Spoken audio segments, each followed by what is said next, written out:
En contacto con nosotros el 10 de marzo de 2024.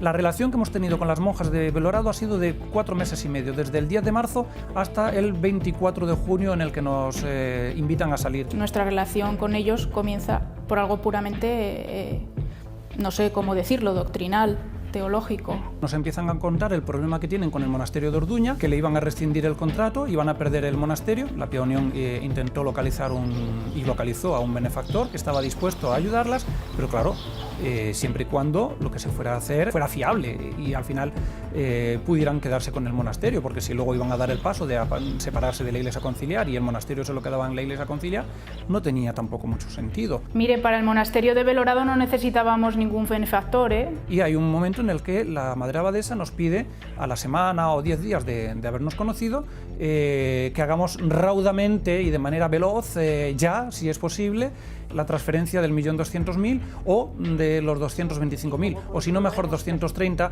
o bueno, ya puestos 300.000. Vista la situación, solo nos queda hacer un pago ya de 1.200.000 o si en este momento no se puede otra cosa, 225.000 euros, mejor 230 por si acaso. Y que quede cerrado el contrato. Por favor, don José, rapidez. Uno ya no sabe si las cuestiones doctrinales eran el verdadero motivo para ponerse en contacto con nosotros o era una especie de señuelo para contactar con nosotros, porque inmediatamente, en menos de una semana, ya nos están pidiendo el 1.200.000. No nos deja trabajar. Pues no hay dinero en la cuenta, yo lo siento. Las veces que intervine, estando en Belorado, jamás, a pesar de todas las difamaciones que se vertieron sobre mi persona y sobre la Pía Unión, jamás me defendí, jamás. Una vez que libremente se han separado, pueden imponer el derecho canónico porque no están bajo su jurisdicción. Ese es el hecho objetivo y por eso se ha puesto la denuncia. Siempre las apariciones que hice en prensa fue para defender a las monjas, mientras que ellas callaban parapetadas detrás de los muros del monasterio y dejaban que fuésemos vilipendiados y que se dijese de nosotros auténticas barbaridades, como por ejemplo que el préstamo de 700.000 euros que pidieron en 2023 lo pidieron para dárnoslo a nosotros.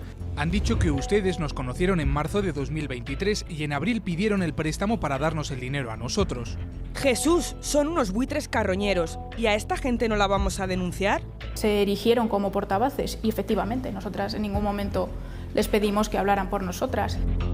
Cuando yo le digo que vamos a ir para el 12 de mayo para estar con ellas, a apoyarlas y que va a venir el obispo conmigo, ella me dice, avísele al señor obispo que somos silvestres como las amapolas.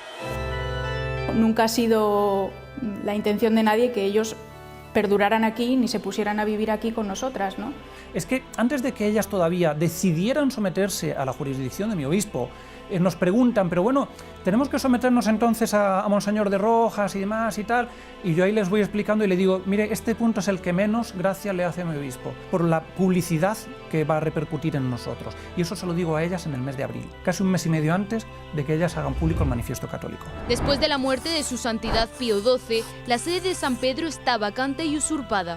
Nuestra vinculación con ellos pues es solo esa, ¿no? O sea, un reconocimiento como obispo y ya está. Él nunca ha sido el líder de la comunidad, ni se ha pretendido. ¿Qué pensamos?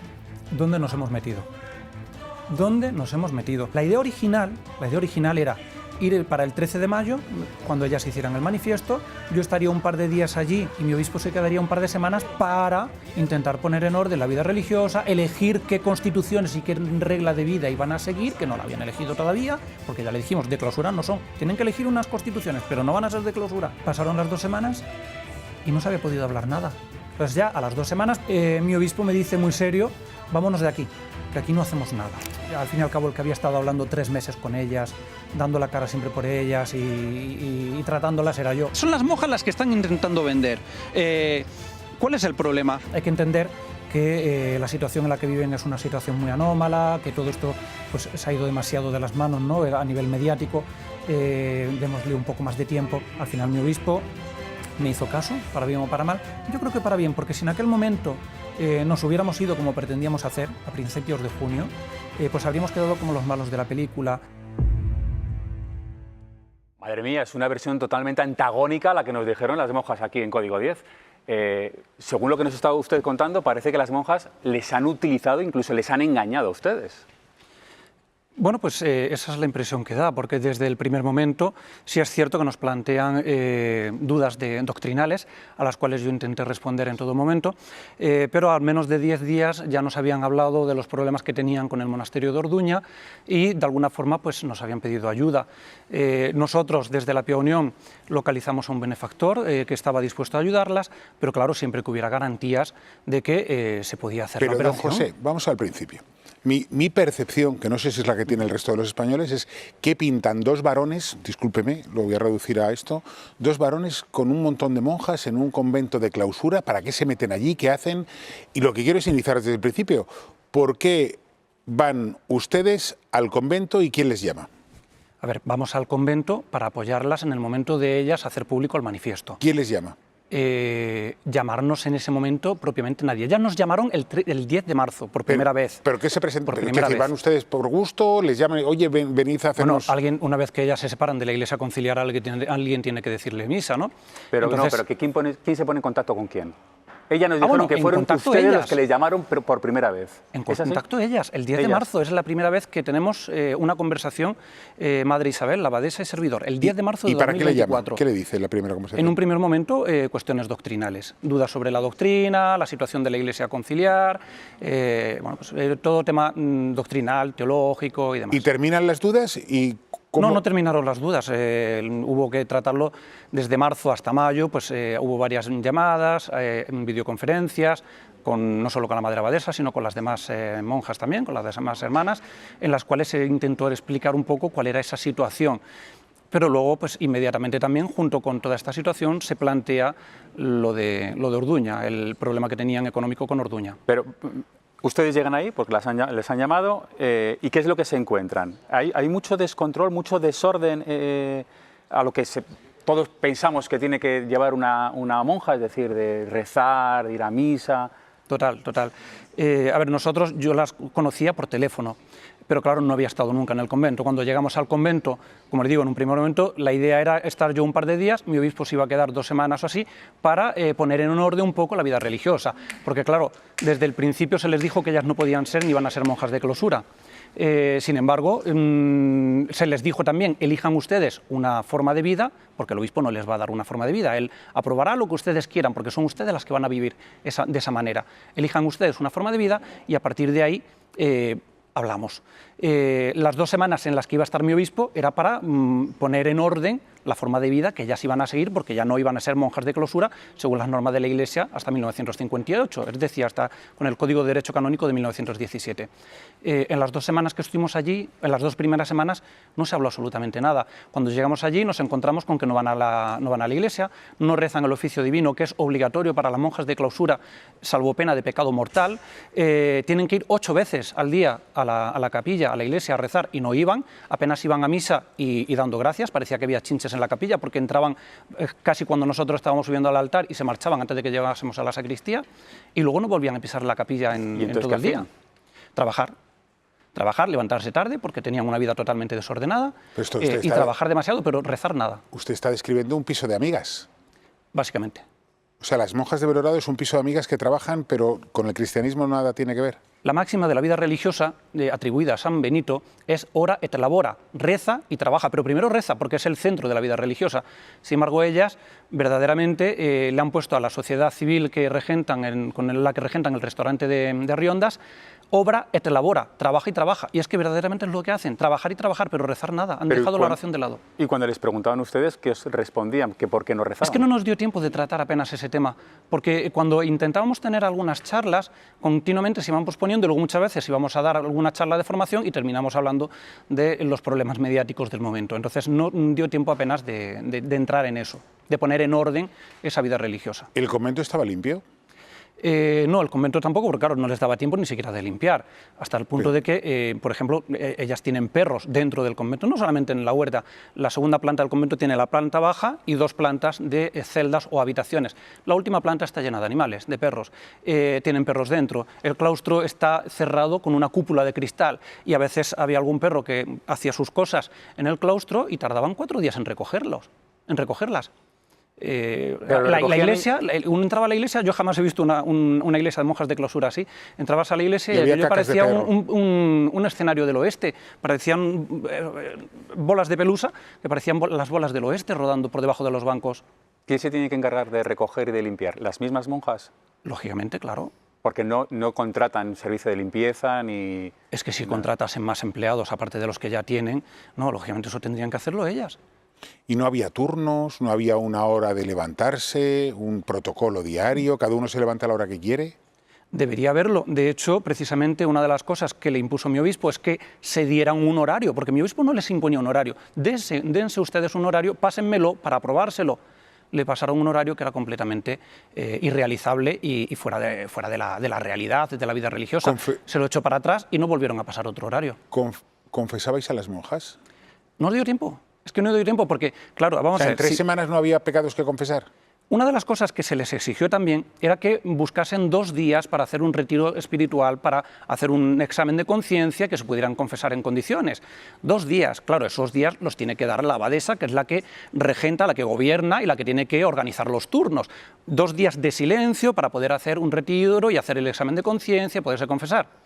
Esos 2 días no llegaron nunca. Había monjas que nos decían que estaban deseando de confesarse y que querían confesarse, pero la madre abadesa siempre posponía los días de reflexión y la confesión. De hecho, nos marchamos de allí sin que ellas se confesaran ni llegasen a comulgar. Comulgaban las mayores, pero las 10 jóvenes no, ninguna. ¿Se saben las oraciones? Sí, me imagino que sí. Yo tampoco les examiné en todas las oraciones, pero sí, muchas sí que sabían, desde luego. ¿Se llevan bien entre ellas? Sí, verdaderamente son una piña, por eso están aguantando lo que están aguantando, porque tienen una gran unión y eso se lo reconocí yo desde el primer momento. Lo bueno que tienen ustedes es la unión que tienen, pero claro, una unión sin cabeza no va a ningún sitio, porque es que al fin y al cabo lo que no tienen es sentido común a la hora de hacer las cosas. ¿Y con ustedes cómo era el trato? Porque hemos escuchado a Francisco Canals que ha dicho que había muchas tensiones.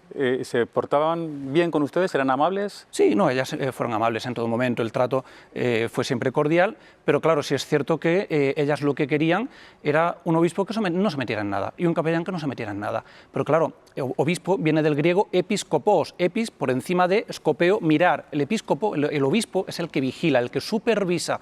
No tiene que ser un amigo de las monjas. El obispo tiene que vigilar que cumplan la vida religiosa que se han dado. Entonces, claro, se intentó poner en orden ciertas cosas. Por ejemplo, hay que sentarse en los sitiales del coro y ponerse de rodillas para la adoración del Santísimo Sacramento.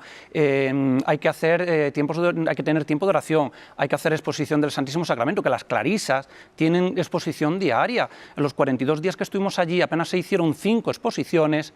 ¿Y por qué insistió mi obispo? Porque nunca había tiempo. Los domingos, si se trabaja más de 2 horas, hay que pedir permiso al obispo.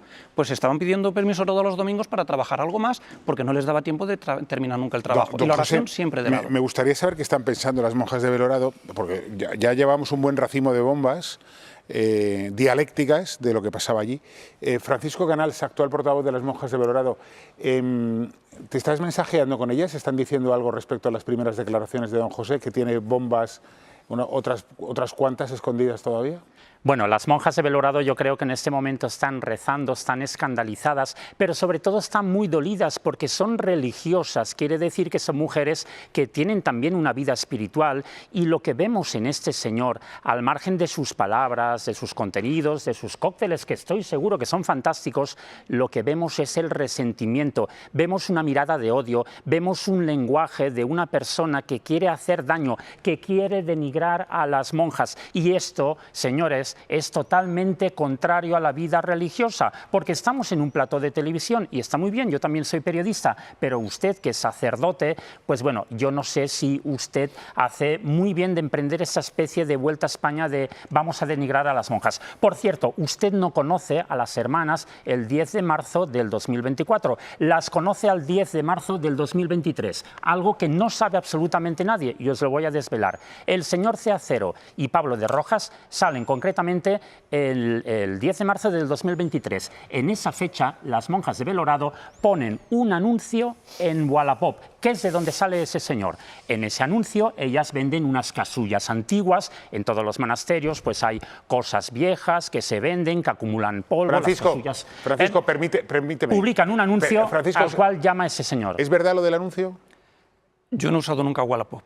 Esa es la única verdad.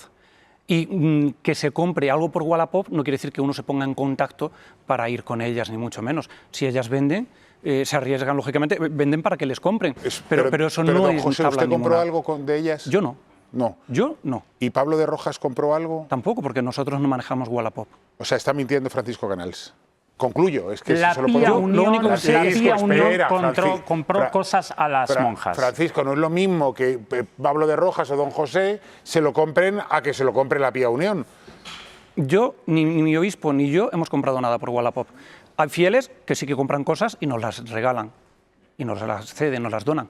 Pero nosotros no le compramos nada. Y si él dice que lo hicimos, que lo demuestre, como he demostrado yo con pantallazos de